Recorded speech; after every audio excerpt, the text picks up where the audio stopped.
안녕하세요, 이재입니다. 오늘 북텔링할 책은 환자혁명이거든요. 그래서 약과 병원에 의존하던 건강주권을 회복하라. 그래서 지은이는 조한경인데 이분은 실제 지금 미국에서 의사로 활동하고 계신 분이세요, 이 저자가. 그래서 프롤로그를 보면 1장, 2장 현대의학 진단, 현대과학 진단. 그래서 병원에서 비타민이나 미네랄을 처방하지 않는 이유. 사람을 섬기는 과학, 기업을 섬기는 과학. 그래서 가공식품업계의 유일한 관심이 뭘까요? 돈이겠죠.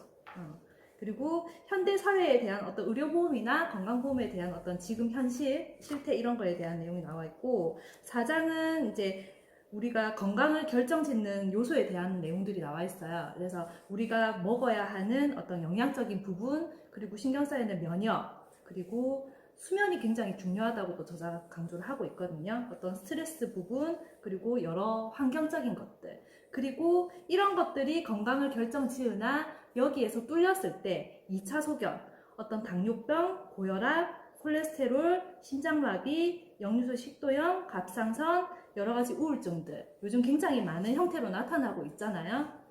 이런 거에 대한 내용이 나와 있고, 그리고 이제 마지막은 환자혁명, 비만이나 암이나 여러 가지들에 대한 내용들이 이 책에 나와 있습니다. 그래서 책의 내용 1장은 미국에서 하루에 의료 과실로 죽는 사람이 몇 명이나 될까요? 하루에 700명이 넘는다고 해요. 700명이 넘는데 이 중에 가장 많은 사유가 의약품의 부정적인 효과라고 해요. 그래서 이거는 뭐냐면 가장 마지막 단락에 보시면 의료진의 실수가 아니라는 뜻이다. 올바르게 처방된 약이었으나 환자가 이를 복용하고 약물 부작용으로 사망한 것을 의미한다 이렇게 나와 있어요. 그래서 의사가 약을 처방했지만 결국에 의약품의 부작용 때문에 가장 많은 사망 원인이 일어나고 있다는 거예요. 그러니까 우리가 의약품 사고이긴 하나 이게 어느 누구도 책임질 수 없는 게 지금 현실이라는 걸 얘기하는 것 같아요. 17페이지 보시면 예방은 돈이 안 되지만 의료는 산업이기 때문에 이게 의료는 산업인 거예요. 이제 원래 의료라는 거는 환자의 몸을 낫게 해주고 그 전에 이미 예방이 돼야 되고 우리가 조금 더 낫게 좋게 살 수 있도록 해야 되는 게 어떤 의료적인 부분이지만 지금은 산업이 이미 되었기 때문에 어쩌면 이윤을 추구하는 여러 것들을 이 책에서 고발하고 있거든요. 그래서 그런 내용이 주가 되고 있고 그 다음 페이지 19페이지에 보시면 제약회사와 의료계가 틀어지고 있는 의료 권력이 환자들에게 넘어와야 한다. 그것이 환자혁명이다. 이렇게 나와 있어요. 그래서 환자들이 알아야 되는 거에 대해서 나와 있는데 그래서 제약회사의 첫 번째 목표는 매출 증대와 이윤의 극대화다. 이렇게 나와 있습니다. 우리가 생각하는 것과 좀 다르지 않나요? 제약회사의 어떤 것들은 우리를 낫게 해야 되는 약에 대한 것들은 우리가 그렇게 생각을 하고 있지만 이 책에서 실질적인 내용을 그렇게 쓰고 있는 것 같아요. 그래서 22페이지 보시면 세 번째 단락에 제약회사들은 의약품 가격이 비싼 이유를 연구 개발 비용이라고 항변하지만 40년 전에 출시된 항암제도 여전히 가격이 높다 이렇게 나와 있어요. 그래서 맨 밑에 보시면 이런 말도 안 되는 약값을 충당하기 위해 월 건강보험료가 올라갈 것이고 그 부담은 고스란히 국민의 몫으로 돌아오게 되어 있다 이렇게 나와 있습니다. 그래서 미국에서 그 23페이지 보시면 미국에서 제약산업은 가장 로비가 심한 산업 분야 중 하나래요. 그래서 이거는 이미 산업인 거예요. 그렇게 나와 있고 그 다음에 25페이지 보시면 이제 그 중에 이제 여러 가지 우리가 아는 많은 이제 의약품 회사들이 나와 있거든요. 그런 어떤 로비라든지 어떤 그런 실태들을 고발하고 있는 내용들이 있습니다. 26페이지 보시면 삼성 갤럭시 노트 7 폭발 사고 다들 기억하시잖아요. 그래서 굉장히 많은 이슈가 되었었어요. 그래서 이 폭발 사고는 큰 뉴스가 되는데 그와는 비교도 할 수 없을 만큼 대형 사고가 발생하는 의약품만은 무사하다. 사람들이 알지도 못한다. 뉴스에서 알려주지 않기 때문이다. 제약회사가 언론까지 장악한 결과이다. 이렇게 나와 있습니다. 그래서 28페이지. 병원에서 비타민이나 미네랄을 처방하지 않는 이유. 뭘까요? 이 책에 진짜 잘 나와 있어요. 그래서 우리의 생명을 유지하는 것도 음식이고, 병을 일으키는 것도 음식이고, 병을 고치는 것도 오로지 음식을 통해서만 가능하다라고 나와 있습니다. 그래서 마그네슘 아시잖아요? 응급실에서만 사용을 해요. 근데 심장박동이 불규칙하거나 혈압이 높은 환자에게 이 마그네슘이 투약하거든요. 그리고 비타민C 고용량요법은 소아마비 바이러스를 72시간 이내에 죽이는 효과가 있다. 의약품 중에도 바이러스를 죽이는 항바이러스제는 많지 않다. 이렇게 나와 있습니다. 그래서 여러 가지에 대해서 나와 있는데 여기 그 비타민 B3 나이아신은 관절염 환자에게 진통제보다도 효과가 좋다라고 나와 있거든요. 그런데 병원에서 29페이지 이 나이아신을 사용하지 않고 스타틴 약물만을 왜 고집을 할까 이렇게 나와 있어요. 이유는 간단하며 오직 하나다. 제약회사의 비즈니스 모델에 맞지 않기 때문이다. 그래서 이런 영양소 마그네슘, 비타민C, 어떤 오메가3, 나이아신 이런 것들을 자연 약물이라고 해요. 그래서 이런 자연 약물은 강력한 치료 효과가 있는 물질들이에요. 그래서 자연 약물이라고 하는데 대신에 이거는 자연에 있는 물질이기 때문에 특허 자체가 되지 않는 거예요. 그러니까 제약회사에서는 이제 외면당할 수밖에 없는 게 현실이고 어떤 예로 들면 코엔자임 Q10이 합성에 최초로 성공을 한 거는 미국의 제약회사 머크였어요. 그런데 이게 돈이 되지 않다 보니까 일본 제약회사에 그냥 팔아 넘긴 거예요. 그래서 아무리 좋은 기술이라도 아무리 좋은 거라도 이 비즈니스 모델과 맞지 않으면 그냥 팔아 넘기는 게 현실인 거예요. 그래서 다음 페이지 보시면 특허가 불가능해서 제약회사가 원하는 이용법을 들어갈 수 없기 때문에 외면당하는 것이다 라고 이렇게 딱 나와 있어요. 나와 있고 다음 32페이지.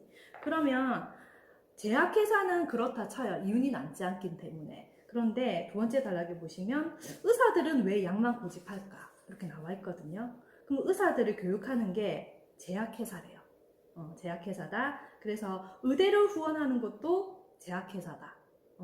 그래서 33페이지 제일 위에 보시면 의대에서는 의약품의 용량, 투여 방법, 독성화, 효능, 부작용, 대처법 등을 배우지 자연물질이나 어떤 비타민, 미네랄, 어떤 양리작용에 대해서는 배울 기회가 전혀 없다 이렇게 나와 있어요. 그래서 환자가 혈압이 만약에 높다고 하면 그냥 당장 혈압약을 처방하는 게 그냥 의사들의 임무인 거죠. 그래서 부작용이 생기면 또 부작용에 대한 약이나 처치의 방법을 그냥 배워서 그걸 할 뿐 어떤 그냥 문제가 없다라는 어떤 식의 반응이 많아요. 그리고 당황스럽게도 대부분의 환자들이 그런 사실을 모른 채 비타민이나 미네랄 어떤 영양제에 대한 누구와 상담하겠냐 물으면 90%가 의사를 지목한다. 90%의 환자들이 비타민에 대해 1시간도 교육을 받지 않은 의사들에게 상담하는 이런 아이러니가 발생하는 것이다 라고 나와 있어요. 그래서 그나마 솔직한 의사들은 잘 모른다고 답하지만 많은 의사들이 비타민이나 미네랄에 대해 쓸데없다거나 먹지 말라고 조언한다 이렇게 나와 있어요 책에. 그래서 35페이지는 이제 문제 해결이 아닌 어떤 증상 완화에 대해서만 하는 것들에 대해서 나와 있거든요. 그런 내용이고.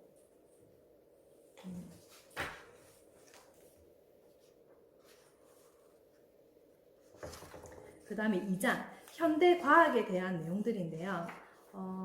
이제 도구로 전락한 과학이라고 나와 있어요. 그래서 현대의학이 정말 과학인지 아니면 이미 도구로 전락해 있는지. 그러니까 이 2장의 내용들은 굉장히 좀 씁쓸할 수 있는 내용들이거든요. 어쩌면 이제 지금 현재의 어떤 돈만 쫓고 있는 어떤 의료 실태에 대한 2, 3장에 이제 그런 내용들이 나와 있어요. 그래서 여기에서 가장 많이 와닿는 내용이 이제 가공식품 업계거든요. 그래서 식품 첨가물 자체가 이제 많은 문제를 일으키고 있는 것들에 대한 것도 나와 있고 지금 이런 기업들이 돈만 벌 수 있다면 62페이지 보시면 돈만 벌 수 있다면 무슨 짓이든 저지른다. 과학도 소유할 수 있고 언론도 통제할 수 있다. 대기업으로부터 받은 연구 과제와 일치하는 연구 결과를 내는 과학자는 연구비도 많이 타내고 학계에서 승승장구한다. 이렇게 나와 있어요. 그래서 기업 이윤에 반하는 연구를 하는 학자들은 어김없이 가혹한 공격 대상이 된다. 그래서 청부과학자들이 설치는 세상이다. 이렇게 나와 있어요. 그래서 우리가 가장 많이 잘 아는 것이 가습기 살균제 문제를 알고 계실 것 같거든요. 그래서 72페이지 보시면 굉장히 이제 많은 상처를 남긴 사건이잖아요. 가습기 살균제 사건이 가장 좋은 예다. 단순히 연구가 미흡해서 선의의 실수로 벌어진 사건들이 아니다. 기업과 그 기업을 관리해야 하는 관리당국이 기업과 한 침대에서 같이 뒹굴며 사건을 은폐한 결과 수많은 사람들이 피해를 보고 심한 경우 목숨을 잃었다. 그래서 좀 더 현실을 잘 아는 의사들은 의학 연구 논문을 무조건 신뢰하지는 않는다라고 나와 있어요. 그래서 3장은 이제 그런 현대과학에 대한, 현대 사회에 대한 어떤 내용들이 나와 있는데 78페이지 보시면 건강은 투자이지 지출이 아니다. 유기농 식품이 비싸다고 불평할 수는 있겠지만 한 달 항암제 비용이 얼마인지 알고 하는 소리인지 묻고 싶다. 그래서 유기농 식품이 비싸다고 느낀다면 가치관의 차이일 뿐이다. 병원은 멀리 할수록 좋을까? 가까이 할수록 좋을까? 이렇게 나와 있어요. 어떤 게 좋을까요? 79페이지 두 번째 단락에 보시면 한국은 국민건강보험 덕분에 진료비 부담이 덜하다 보니 병원 문턱이 낮다. 이렇게 나와 있어요. 그래서 굉장히 병원을 자주 가세요. 주변 분들 보면. 근데 하지만 내가 갖고 있는 의료보험 혜택이 좋다고 해서 그걸 자주 사용하는 건 결코 좋은 건 결코 아니다. 의료보험이 아무리 좋아도 쓸 일이 없어서 돈 아깝다는 생각이 드는 게 바람직하다. 그게 복이다. 좋은 생명보험을 가지고 있다고 해서 보험비를 타기 위해 일부러 죽지 않는 것과 마찬가지다. 이렇게 나와 있거든요. 그래서 진정한 보험이란 유기농 딸기, 강황, 야채 주스 갈아 마시고 운동하고 잠 잘 자고 스트레스 없는 삶을 즐기는 것이다. 삶을 사는 것이다. 이렇게 나와 있습니다. 그래서 80페이지 보면 불을 내고 119에 구조 요청을 해서 소방관이 출동해 불 꺼졌는데 또 불을 내고 119에 신고하기를 반복한다면 방화벽이 있는 정신병자와 다를 바 없다. 이렇게 나와 있어요. 그래서 건강과 관련해서도 이와 비슷한 반복을 일삼는 이들이 많다. 그래서 본인 스스로에게 책임이 있다는 생각을 못하기 때문이다 라고 책에 나와 있거든요. 그래서 건강도 매번 불 지르지 말고 잘 챙겨야 된다는 내용이고 83페이지 보시면 건강보험이 좋다고 병원을 자주 가는 것은 화재보험이 좋다고 자주 집에 불을 지르는 것과 다를 바가 없다라고 나와 있습니다. 그래서 하지만 실제로 많은 사람들이 그렇게 살아가고 있으며 이것을 건강관리라고 믿고 있다 이렇게 나왔어요. 그래서 가장 좋은 것은 제일 마지막에 1년에 한 번 하는 정기검진보다 더 중요한 것은 하루도 거르지 않고 매일 먹는 음식이다 이렇게 나와 있거든요.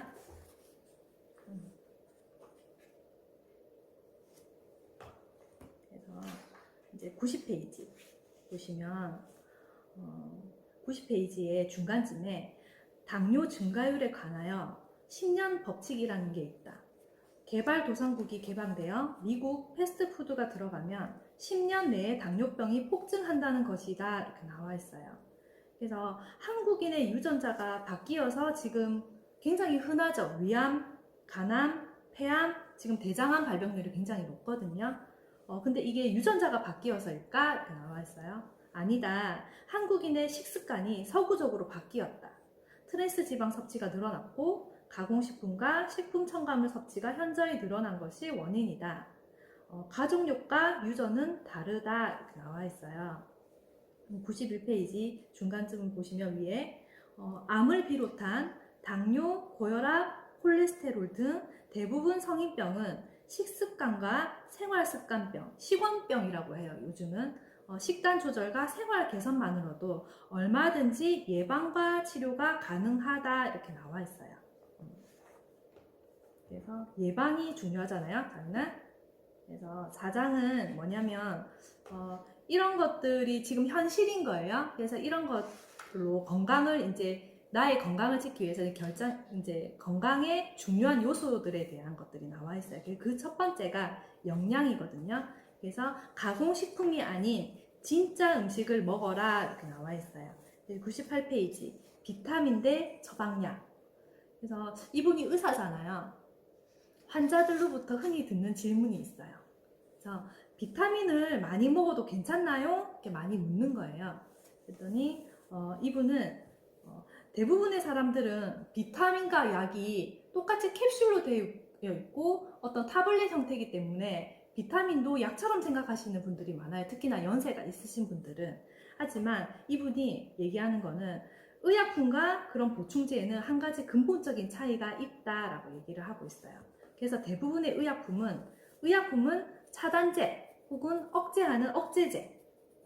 그지만 이제 비타민이나 미네랄 같은 영양소 대부분 이런 것들은 촉진제라고 해요. 그래서 의약품은 차단제나 억제제라고 생각을 하시면 되고 이런 보조식품들은 촉진제라고 생각을 하시면 돼요. 그래서 99페이지 보시면 이런 촉진제와 차단제의 가장 큰 차이점은 안정성이라고 나와 있어요. 그러니까 어떤 의약품들은 어떤 나의 어떤 대사 과정에 있어서 그걸 못하도록 차단하는 효과를 하는 것이고 이런 보조식품 영양소는 나의 어떤 근본적인 대사가 잘 될 수 있도록 도움을 주는 거라고. 그래서 그런 거에서 아예 근본적으로 차이가 있는 거거든요. 101페이지 보시면 흑수저 비타민과 금수저 비타민 이렇게 나와 있어요. 그래서 비타민이라고 해서 다 같은 비타민이 아니라는 사실이다. 비타민의 제조 과정과 원재료에 따라 하늘과 땅 같은 차이를 보인다 이렇게 나와 있어요. 그래서 시중에 유통되는 비타민 C 제품의 99%는 아스코르빈산이다. 그래서 아스코르빈산은 비타민 C의 일부이지 비타민 C가 아니다라고 나와 있어요. 그래서 시중에 대부분 이제 합성 비타민 보시면 뒤에 보시면 거의 아스코르빈산으로 표기된 게 굉장히 많거든요. 근데 비타민 E도 마찬가지다라고 나와 있어요. 그래서 비타민 E 제품의 대부분은 알파 토코페롤이라는 거라고 이제 나와 있는데 이 중에 D 알파 토코페롤하고 DL 알파 토코페롤이 있어요. 두 가지로. 근데 가장 흡수가 안 되는 DL 알파 토코페롤이 주를 이루고 있어요. 왜냐하면 그게 원가가 가장 싸기 때문에 그걸 주로 이제 이루고 있거든요. 그래서 그런 것도 조금 확인하시면 좋을 것 같고 103페이지 보시면 싸구려 종합 비타민 중간쯤에 있어요. 싸구려 종합 비타민의 경우 석유 부산물에서 추출한 화학 첨가물도 많이 들어가 위장장애나 알레르기를 일으키기도 한다라고 나와 있거든요. 그래서 비타민을 오래 먹었는데 속이 쓰리다고 하시는 분들도 많고 도움이 된다고 해서 칼슘제를 먹었는데 너무 속이 부글거리고 안 좋아서 못 드시겠다 하시는 분들도 주변에 많거든요. 거의 대부분 보면 이런 이제 값이 좀 싼 합성 비타민을 이제 드셨을 때 그런 것들이 있어요. 그리고 104페이지 보면 이제 여러 기업들에 대한 내용들도 나와 있거든요.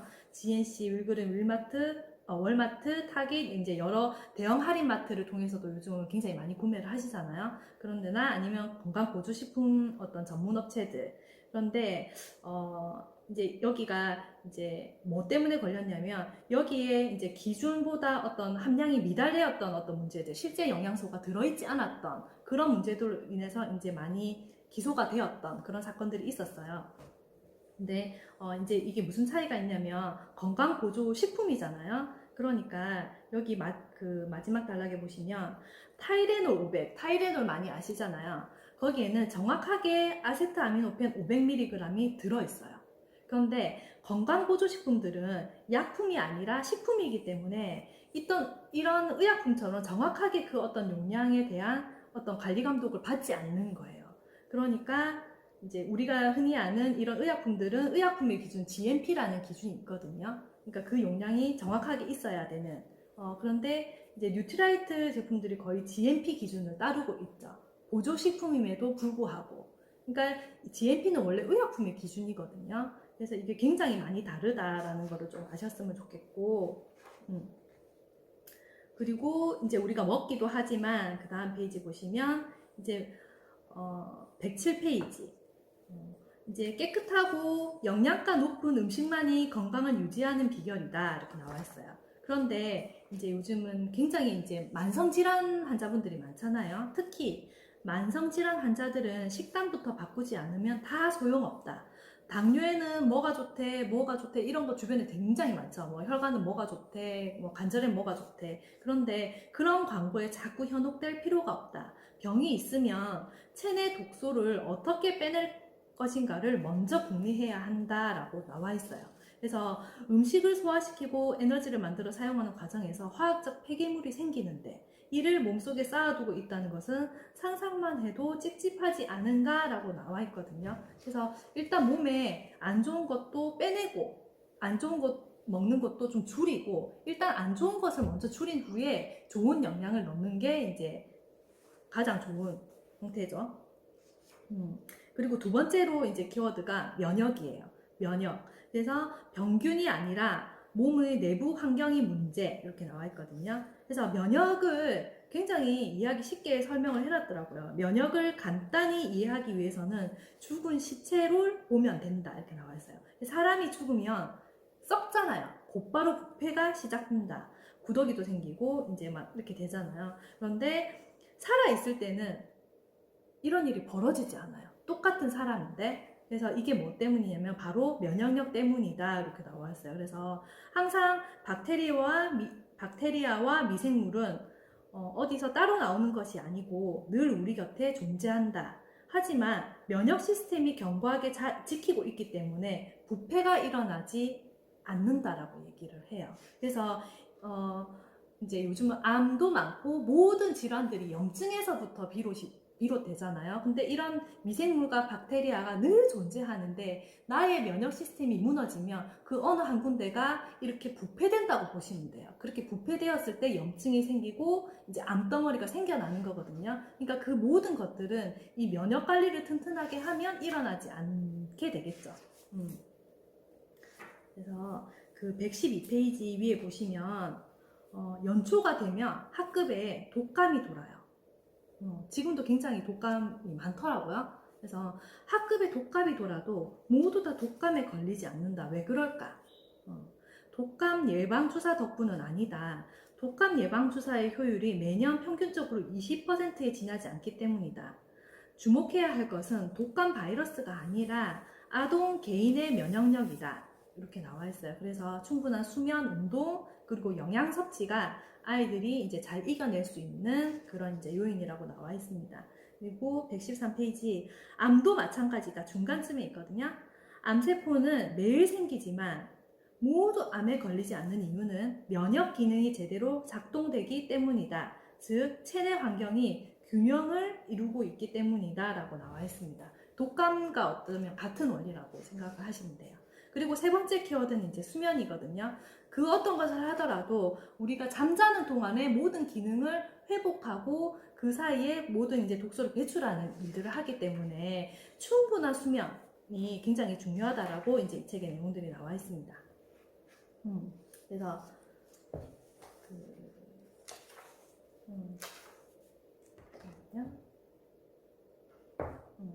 그리고 128페이지 보시면 이제 잠자는 동안에 여러 이제 호르몬들이 작용을 잘 하도록 이제 몸이 돌아가잖아요.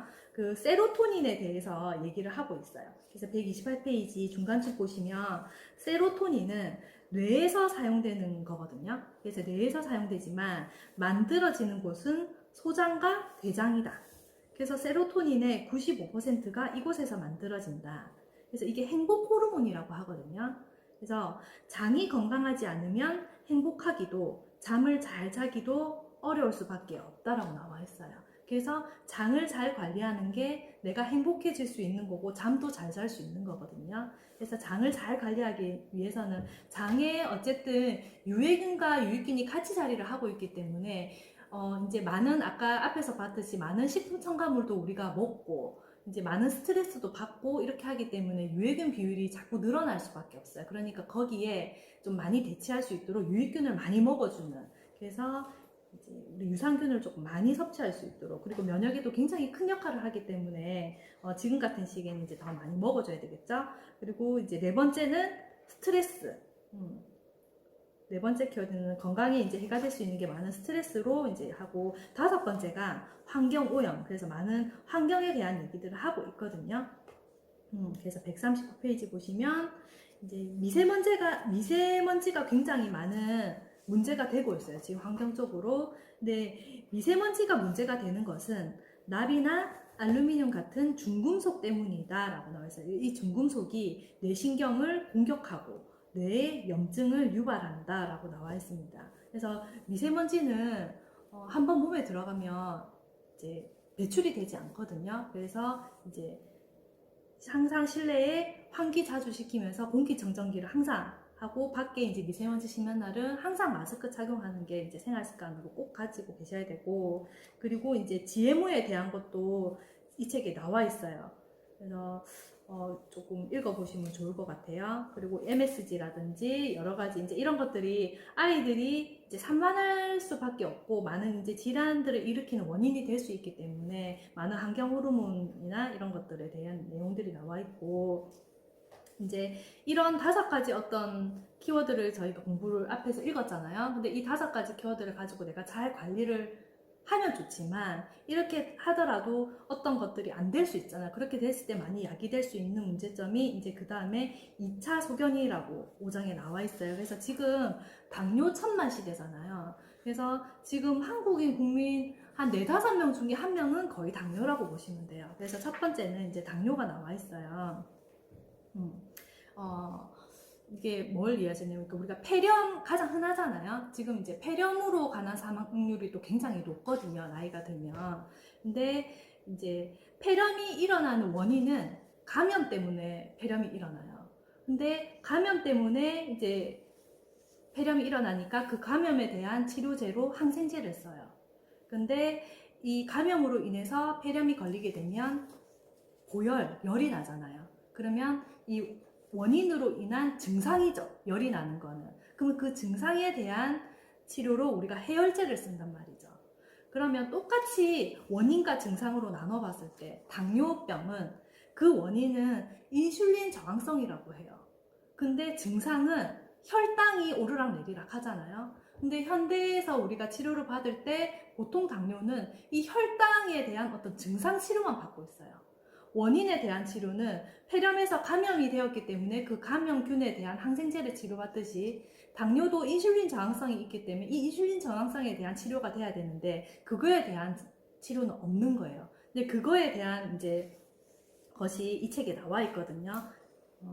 그래서 당뇨 환자가 그 156페이지 보시면 155페이지. 그래서 이 애초에 인슐린 저항이잖아요, 원인이. 인슐린 저항이라는 건 왜 생겨났을까? 인슐린 저항의 원인은 놀랍게도 인슐린이다 라고 나와 있어요. 마지막에 보시면. 그래서 이 말이 처음에는 이상하게 들릴지 모르겠지만 원래 우리 몸은 그렇게 작동한다. 다른 모든 호르몬도 같은 방식으로 작동한다. 특정 호르몬에 노출되다 보면 우리 몸은 그에 대한 저항성을 갖게 된다라고 나와 있어요. 그래서 156페이지에 보면 당뇨 환자가 인슐린 주사를 맞으면 맞을수록 인슐린 저항은 더 커질 수밖에 없다라고 나와 있어요. 그러니까 당뇨병을 우리가 치료한다고 당뇨약을 먹게 되면 일시적으로 당 조절은 되지만 당뇨병은 계속 진행이 되고 있다라고 보셔야 되거든요. 그러니까 거기에 대한 부분이 157페이지에 보면 이제 마지막 단락에 다행히 당뇨 환자들에게 다양한 치료 방법이 있다. 중요한 것은 어떻게 해야 혈중 인슐린 농도를 낮추는지가 관건이다. 그래서 당뇨병은 철저하게 식습관병이다. 그래서 식습관병이라면 치료도 식습관이 되어야 한다라고 나와 있어요. 그래서 당뇨는 일각에서 세포가 굶어서 생기는 병이라고도 얘기를 하거든요. 그래서 영양소 균형이 굉장히 중요하죠. 그래서 거기에 이제 여기 키워드로 볼 수 있는 게 159페이지 보면 칼륨도 인슐린을 낮춰준다라고 나와 있거든요. 그래서 비타민 B군에 대한 얘기도 나와 있습니다. 그래서 이제 사례들이 나와 있고, 그리고 지금 굉장히 많이 이제 주변에 있는 질환 중에 하나가 요즘은 30대, 40대도 굉장히 많더라고요. 고혈압. 그래서 고혈압은 많은 원인들이 있어요. 이 중에 그 163페이지 마지막 단락에 보시면 첫 번째는 이제 혈당이죠. 그래서 고혈압은 2가지 원인으로 생겨요. 첫 번째는 이제 동맥경화 때문에 생기는 거고, 두 번째는 혈액 때문에 생긴다고 하거든요. 혈액도 이제 2가지 원인이에요. 당뇨와 당뇨 때문에 그럴 수 있고 아니면 이제 그러니까 피 자체에 어떤 문제가 있어서 올 수 있거든요. 그러면 첫 번째는 이제 혈당이 높다는 것은 결국에 피가 끈적끈적하다는 거죠. 그래서 피가 맑지 않다는 뜻이다. 피가 끈적하면 혈류 저항이 강하고 온몸 구석구석까지 산소와 영양소를 전달하려면 큰 압력이 필요하다. 그래서 혈당 자체가 높기 때문에 피가 끈적끈적하니까 이것 때문에 심장은 더 부담을 가지고 압을 높이는 거예요. 그게 고혈압의 원인이 될 수 있다는 거죠. 그리고 두 번째는 교감신경을 또 자극하는 요소가 스트레스인 거예요. 그리고 세 번째는 살이 쪄도 혈압이 올라간대요. 그래서 우리 몸이 500g이 살이 찌면 3kg 이상의 혈관을 더 필요로 한대요.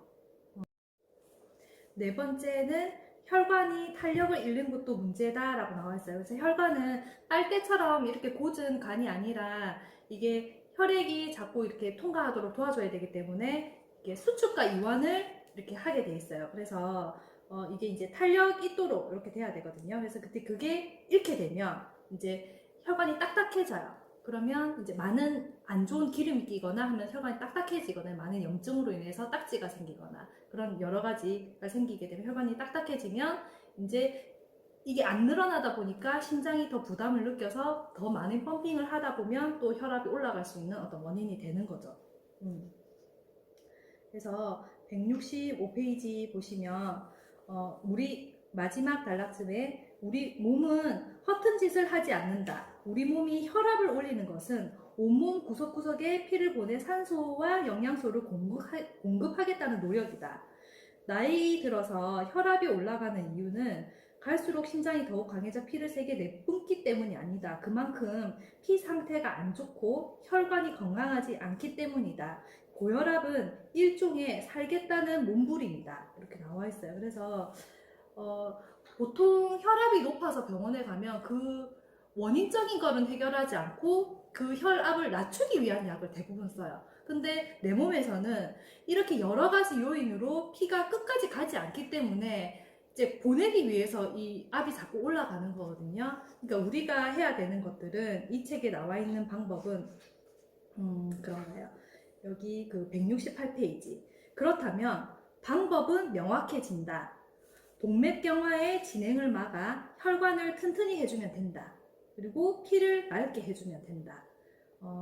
말처럼 쉽지만은 않다. 음식이 원인이 되었으니 음식부터 점검해야 한다라고 나와 있어요. 그래서 이제 많은 이제 지방식들도 먹잖아요. 그런 것들이나 이제 많이 짠 음식들, 어떤 식후 첨가물이 많은 것들 그런 것도 조금 제한하셔야 돼요.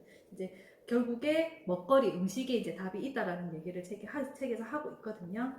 그리고 이제 좀 넘어가셔서 좀 말씀드리고 싶은 게 요로결석에 대해서 요즘 상당히 많으세요. 요로결석을 가지신 분들이. 그래서 217페이지 보면 요로결석인데 이게 문제가 뭐냐면 한번 생겨서 완치가 되면 좋지만 이게 굉장히 재발하는 경우가 많더라고요. 그래서 이것도 예방을 할 수 있으면 좋으니까 이게 애 낳는 것보다 아프다라고 표현을 한대요. 그래서 이게 굉장히 고통이 심하거든요. 그래서 이게 한번 오면 응급실에 진짜 여러 번 가세요. 재발하실 때마다. 그래서 218페이지 보시면 두 번째 단락에 보통 이 요로결석이라는 거는 그 돌 덩어리가 생기는 거잖아요. 돌의 크기가 4mm 정도 이하일 때는 자연 배출이 가능하대요. 단 하루 3리터 이상의 물을 마시고 걷고 뛰고 줄넘기를 권하고 이제 배출이 될 수 있도록 하지만 이게 이제 솔직히 한계는 있는 거예요. 그래서 이 돌 성분이 또 칼슘이 아니라 가끔 요산인 경우에는 또 엑스레이에도 보이지 않는 수가 있고 그리고 맨 밑에 세 번째 줄 보시면 이 결석으로 진통을 겪었던 사람 중 50%가 5년 내에 거의 재발을 한대요. 그래서 의학계에서는 그 219페이지 보시면 의학적 원인으로 유전적 요인과 칼슘 가다를 지목한다. 하지만 실제로는 칼슘 가다가 아니라 오히려 만성적인 칼슘 결핍이 원인이다. 이렇게 나와 있거든요. 이거를 좀 설명드리자면 지금 우리의 식습관에는 모든 인성분이 너무너무 많아요. 그래서 식품 첨가물이라든지 아까 앞에서 얘기 드렸던 많은 것들이 지금 이 성분이 너무 많다 보니까 만약에 내가 어떤 탄산음료나 콜라를 지금 마셨어요. 그럼 이걸 마시면 산성 음료거든요. 그러면 내 몸은 그 pH 밸런스를 맞춰야 된단 말이에요. 몸을. 그러면 나는 산성을 마셨어. 그럼 몸은 빨리 이 산성을 빨리 돌려놔야 되겠죠. 거기에 빨리 중화될 수 있는 영양소가 칼슘이에요. 근데 내 몸에 만약에 칼슘이 부족해요. 근데 이 칼슘은 몸속에 존재할 때 1%는 혈액에, 나머지 99%는 뼈에 존재하거든요. 그러면 혈액에 있는 건 쓸 수가 없어요. 생명에 지장이 가기 때문에. 그럼 뼈에서 칼슘을 가져올 수밖에 없는데 칼슘이 뼈에는 굉장히 큰 덩어리로 존재를 하는 거죠. 그러니까 가지고 왔을 때 이만한 덩어리를 가지고 왔는데 당장 내가 필요한 것은 이만큼 필요했어요. 그래서 쓰이고 나서 나머지가 남잖아요. 그러면 뼈에서 나온 과다한 칼슘이 다시 뼈로 돌아가야 해요.